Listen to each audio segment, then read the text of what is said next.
Okay, so let's dive into this really fascinating new way of thinking about why we actually get tired. For a long time, we've talked about process S. Right, the classic model.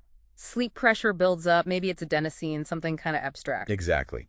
But the research we're looking at today suggests it's much more, well, tangible, like a physical thing accumulating, a metabolic cost. Yeah, it's pretty groundbreaking. The idea is that the drive to sleep is literally built from tiny bits of damage inside specific brain cells. We're talking about the mitochondrial theory of sleep homeostasis. Which connects our cells' energy factories, the mitochondria, directly to how sleepy we feel. Precisely.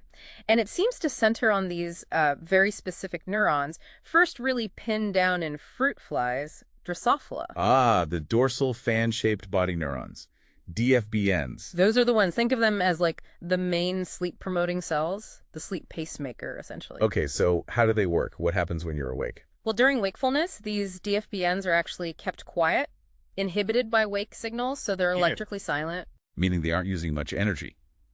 Low ATP demand. Exactly. But, and here's the crucial part, the supply of energy building blocks, the electrons from your metabolism, that keeps coming in high. So, mismatch. You've got fuel coming in, but the engine's idling really low. An energy backlog. You got it. And that backlog has consequences. The cell's energy production line, the electron transport chain, or ETC, it gets sort of overstuffed, over-reduced is the technical term. And an overloaded system tends to, break down? Or leak? Leak is a good way to put it. Electrons start escaping the chain where they shouldn't. And when they escape, they create reactive oxygen species, ROS. ROS, I've heard that described as sort of cellular rust, molecular damage. That's a fair analogy. And this ROS buildup, that's the physical trace, the measurable memory of how long you've been awake. The damage itself is the timer. Wow. Okay, so the cell gets progressively rustier the longer it's awake. How does that rust, the ROS, actually flip the switch and make the cell initiate sleep? So the ROS isn't just floating around. It chemically attacks fats in the neuron's outer membrane. That's lipid peroxidation. Okay.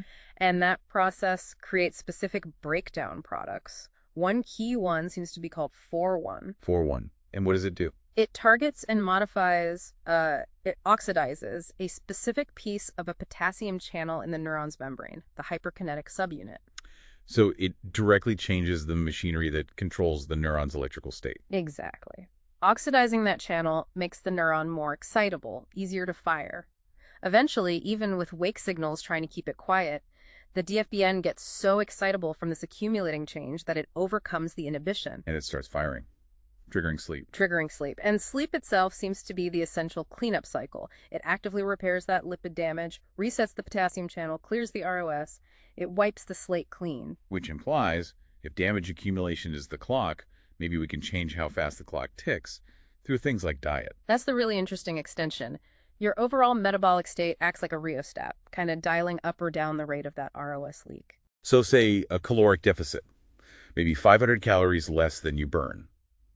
The sources suggested this makes mitochondria work more efficiently. Correct. More efficient means less accidental electron leakage, less ROS for the same amount of energy produced. Meaning the sleep pressure, the rust, builds up slower. So you might need less sleep or just get better quality, maybe fall asleep faster. That's the hypothesis. Less pressure buildup per hour awake. Conversely, think about a caloric surplus, constantly overloading the system. Shoves the mitochondria, the ETC, into that highly leaky state more often. Right. You get faster ROS production, faster accumulation of sleep pressure. You might feel really strong pressure to sleep, but because there's so much underlying stress and maybe inflammation. The sleep quality itself is poor. Fragmented, not restorative. Makes sense. What about exercise? Exercise is interesting. It causes acute ROS, but regular moderate exercise is hormetic stress that triggers beneficial adaptations. Like building more mitochondria. Exactly, mitochondrial biogenesis. And improved efficiency in the ones you have. The research seems to point towards a kind of sweet spot, maybe around, say, 700 calories of expenditure per day. And that level consistently improves sleep. It seems to, particularly by boosting deep, slow-wave sleep, that really restorative phase. Okay, so tying this all together, it sounds like good restorative sleep isn't just passive timeout. It's an active process, deeply tied to our metabolic health. It really reframes it. Sleep is metabolic maintenance, and it's driven by the very damage it's designed to fix. The need to sleep is an emergent property of how well your cells are managing energy. So the final thought here.